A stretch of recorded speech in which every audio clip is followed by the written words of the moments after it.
Russian President Vladimir Putin has led the country for over 2 decades, keeping the opposition at bay.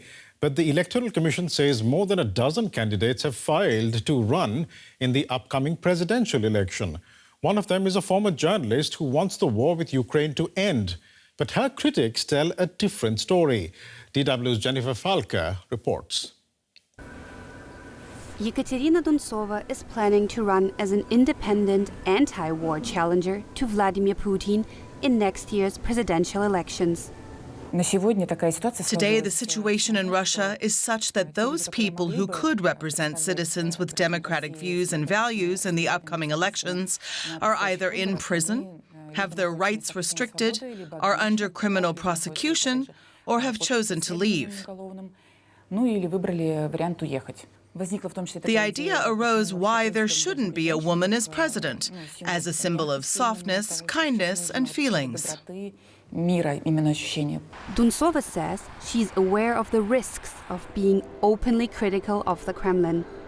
She's already been interrogated over her opposition to the war in Ukraine. And shortly after she made an appeal for campaign funds via social media, transfers to her bank account were blocked. Despite this, Duntsova has had to counter claims that she's a Kremlin stooge, a so-called spoiler candidate, either drawing votes away from the main opposition or acting as a democratic fig leaf for Putin. Political analyst Abbas Galyamov says she has a strong political record in her home region, where she was a member of the local parliament. I have no grounds to say that Duntsova is not acting sincerely. Well, she has a good reputation.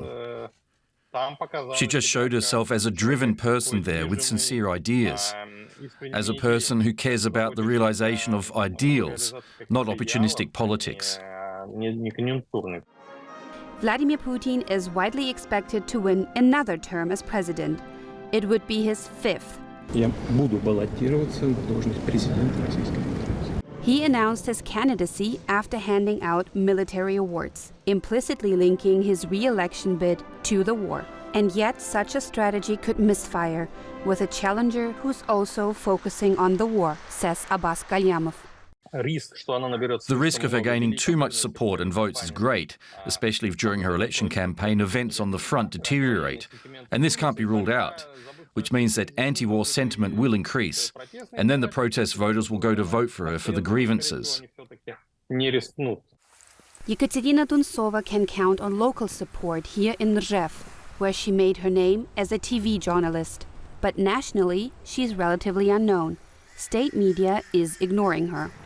In order to run, Duntsova needs the support of a 500-strong special interest group and 300,000 unique voters from at least 40 regions of Russia.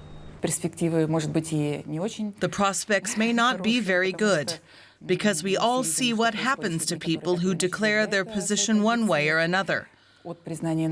From being recognized as a foreign agent to being prosecuted.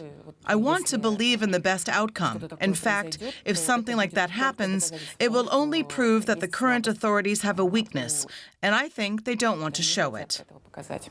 And even if she manages to officially register, observers say there's little doubt over the outcome of the election.